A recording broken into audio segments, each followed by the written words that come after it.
সম্মানিত অধ্যক্ষ জননেতা জনাব আজিজুর রহমান সরকার স্বপন ভাই, জননেতা জনাব আজিজুর রহমান সরকার স্বপন, তাকে বক্তব্য রাখার জন্য সবিনয় অনুরোধ করছি। আসসালামু আলাইকুম ওয়া রাহমাতুল্লাহি ওয়া বারাকাতুহু। আপনারা সবাই ভালো আছেন? আলহামদুলিল্লাহ। আল্লাহ তাআলা আমাদেরকে ভালো রেখেছেন, সুস্থ রেখেছেন। নিয়ামতপূর্ণ মহাপবিত্র আরেকটি মাস মাহে রমজান আজ আমাদের সমাগত। আমরা মাহে রমজানের মতো পবিত্র মাসে আল্লাহ তাআলা আমাদেরকে সুস্থ রাখলেন, রোজা রাখবার তৌফিক দান করলেন।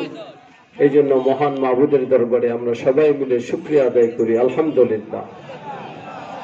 আমরা শুকরিয়া আদায় করি সে আল্লাহর, যিনি আমাদেরকে অনেক দিন জালিম শাসকের জুলুম এবং নির্যাতনের শিকার হয়ে আমরা অনেক দিন এভাবে মুক্ত মাঠে কথা বলার সুযোগ পাইনি, ঠিক কিনা? যে আল্লাহর এই জমিন, যে আল্লাহর তৈরি করা এই পৃথিবী, যে আল্লাহর নিয়ামতে পূর্ণ এই জমিন, সমস্ত মানুষ যে আল্লাহর দাস এবং গোলাম, সেই আল্লাহর মনোনীত বিধান আল ইসলামকে সামনে রেখে, কোরআনকে সামনে রেখে আল্লাহর দ্বীনের আলোচনা মুক্তভাবে ইসলামী আন্দোলনের পক্ষ থেকে করার সুযোগ আমরা বহুদিন পাইনি, ঠিক না? অনেকদিন পর আল্লাহ তাআলার এই মুক্ত বাংলাদেশে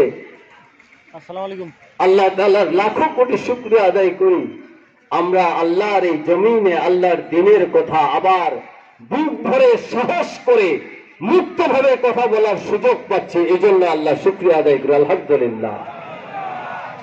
আমরা আল্লাহ শুকরিয়া আদায় করি যে আল্লাহর মনোনীত আদর্শ আল ইসলামকে প্রতিষ্ঠার জন্য বাংলাদেশ জামাত ইসলামীর মতো একটি নিয়ামতপূর্ণ সংগঠনে আল্লাহ তাআলা আমাদেরকে সম্পৃক্ত করেছেন, ঠিক কিনা? ইসলামী আন্দোলন ফরজ, আল্লাহর সন্তুষ্টির সবচেয়ে বড় গ্যারান্টি, আল্লাহর জান্নাতে যাওয়ার সবচেয়ে বড় গ্যারান্টি হলো ইসলামী আন্দোলন, ঠিক কিনা? আল্লাহ তাআলা নিজেই কোরআনে বলেছেন, ইন্নাল্লাহ ইশতারা মিনাল মুমিনিনা আনফুসাহুম ওয়া আমওয়ালাহুম বিআন্না লাহুমুল জান্নাহ। যারা আল্লাহর জমিনে আল্লাহর দ্বীন কায়েমের জন্য জান এবং মাল দিয়ে সংগ্রাম করে, আল্লাহ বলেন আমি ওই বান্দাদের জন্য আমার জান্নাতটাকে বিক্রি করে দিয়েছি, সুবহানাল্লাহ। সুতরাং এই আদর্শ বিশ্বাসী হওয়ার কারণে শত জুলুম এবং নিষ্পেষণের পরও আমাদের কেন্দ্রীয় নেতৃবৃন্দকে এক এক করে নির্মমভাবে ফাঁসির মঞ্চে হত্যা করার পরও ইসলামী আন্দোলনকে দুর্বল করতে পারে নাই, ঠিক কিনা? গোটা বাংলাদেশকে জেলখানায় বানানো হয়েছে, ঠিক কিনা? হাজার হাজার মানুষকে জেলখানায় পুরানো হয়েছে, তাদেরকে জুলুম এবং নিষ্পেষণ করা হয়েছে, রক্তাক্ত করা হয়েছে, হত্যা করা হয়েছে ইসলামী আন্দোলনের অনেক নেতা এবং কর্মীকে, ঠিক কিনা? কিন্তু ইসলামী আন্দোলনকে দুর্বল করতে পারে নাই।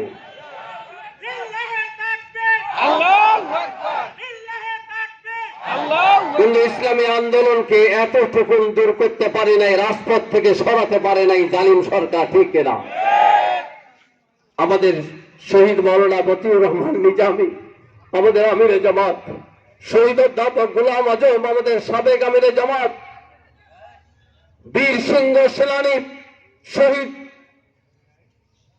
আলী হাসান মোহাম্মদ মুজাহিদ, আমাদের প্রিয় নেতা, সারা বিশ্বের নন্দিত তাফসীর কারক মুফাসসিরে কোরআন আল্লামা দেলোয়ার হোসেন সাঈদীকেও তারা ক্ষমা করে নাই। জেলখানার ভিতরে 13-14 বছর নির্মম নির্যাতনের পর নাটক সাজিয়ে, অসুস্থ বানিয়ে, ষড়যন্ত্রের মাধ্যমে তাকে হত্যা করা হয়েছে, ঠিক কিনা?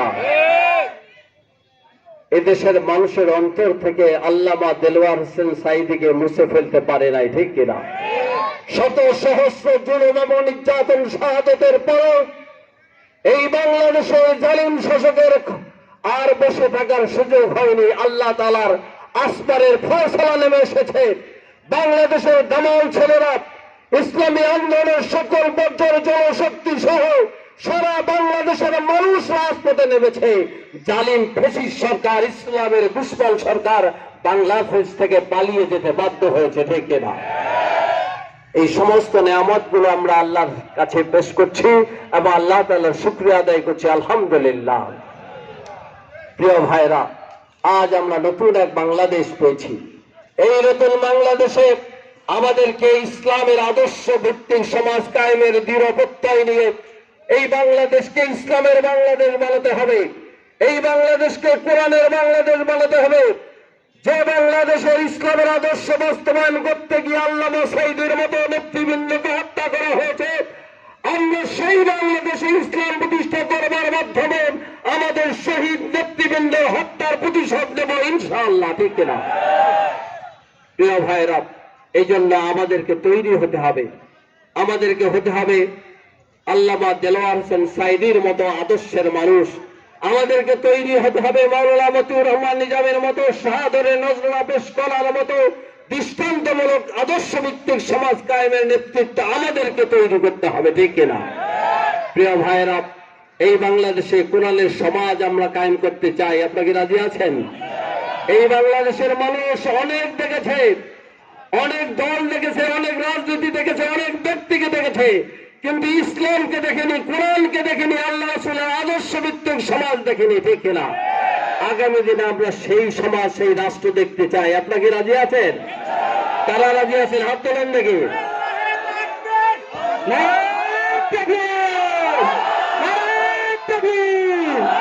সম্মানীয় ভাইরা, সেই বাংলাদেশ গঠন করার জন্য আমাদের এখন কোরআনের রাজনীতি, কোরআনের আদর্শ আমাদের বৈশিষ্ট্যের মধ্যে পরিণত করতে হবে, ঠিক কিনা? আর রমজান মাস এসেছে সেই আদর্শ মানুষ বানাবার জন্য। রমজান এসেছে তাকওয়ার গুণাবলীতে সমৃদ্ধ করবার জন্য। আমরা ভয় করব শুধুমাত্র আল্লাহকে, দুনিয়ার কোন মানুষকে নয়, ঠিক কিনা? জামাত ইসলামী এটা প্রমাণ করতে সক্ষম হয়েছে, ঠিক কিনা? জীবন দিয়েছে, শহীদ হয়েছে, ফাঁসির মঞ্চে গিয়েছে, কিন্তু বাতিলের কাছে মাথা নত করেনি এই বাংলাদেশ, ঠিক কিনা? প্রিয় ভাইরা, সুতরাং আমাদেরকে আদর্শ ভিত্তিক সমাজ কায়েমের সেই তাকওয়া ভিত্তিক মানুষ তৈরি হতে হবে। আল্লাহ তাআলা বলেন, ইয়া আইয়ুহাল্লাযীনা আমানু কুতিবা আলাইকুমুস সিয়াম কামা কুতিবা আলাল্লাযীনা মিন ক্বাবলিকুম লাআল্লাকুম তাত্তাকুন। তাকওয়ার গুণাবলীতে সমৃদ্ধ হতে হবে আমাদেরকে, ঠিক কিনা? আমরা কোনো অবস্থাতেই মিথ্যা বলবো না, আমরা কোনো অবস্থাতেই আল্লাহর অসন্তুষ্টির কাজ করব না। আমরা জীবন চলে যাবে, নামাজ ছাড়বো না, 5 ওয়াক্ত নামাজ মসজিদে আদায় করবো, আমরা জীবন চলে যাবে, রোজা ভাঙবো না। এরকম আদর্শ ভিত্তিক মানুষ আল্লাহর জান্নাতের উপযুক্ত করে নিজেদেরকে তৈরি করতে হবে, ঠিক কিনা?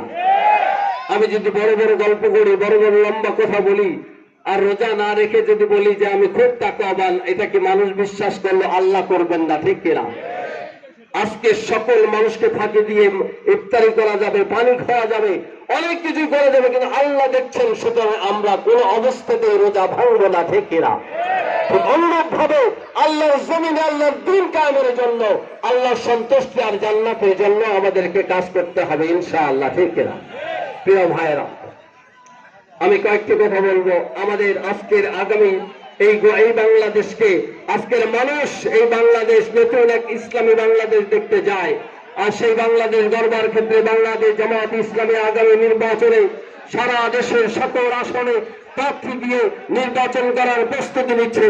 এই ভুঙ্গামারি এবং নাগেশ্বরের আসনে আজকে আপনারা জানেন, আগামী দিনে নির্বাচনের সামনে রেখে বাংলাদেশ জামাত ইসলামের পক্ষ থেকে যাকে সম্ভাব্য প্রার্থী হিসাবে আপনাদের সামনে ইতিমধ্যে পেশ করেছেন, তিনি হচ্ছেন আমাদের সম্মানিত ভাই, রংপুর মহানগরী বাংলাদেশ জামাত ইসলামের সাবেক সেক্রেটারি, সাবেক নায়েবে আমির এবং দীর্ঘদিন বাংলাদেশ জামাত ইসলামের বিশাল কান্ডারির ভূমিকা পালন করেছেন রংপুরের ময়দানে। রংপুর মডেল কলেজের সম্মানিত শিক্ষক, সম্মানিত অধ্যাপক জনাব অধ্যাপক আনোয়ারুল ইসলাম। আমরা সবাই বলি আলহামদুলিল্লাহ। ছাত্র জীবন থেকেই তিনি কারমাইকেল বিশ্ববিদ্যালয় কলেজের তিনি সভাপতি ছিলেন। আমি কারমাইকেল বিশ্ববিদ্যালয় কলেজের সভাপতি থেকে চলে আসার পর এক সময় দায়িত্ব পালন করেছেন আমাদের প্রিয় ভাই, সম্মানিত ভাই অধ্যাপক আনোয়ারুল ইসলাম। আপনারা নিশ্চয়ই জানেন, এই হাই স্কুলের সম্মানিত শিক্ষক আমজাদ হোসেন বিএসসি, আপনাকে সবাই চেনেন তাকে? আমজাদ হোসেন বিএসসি স্যার, যিনি অত্যন্ত সালামধারী একজন শিক্ষক ছিলেন, তার একান্ত তার আপন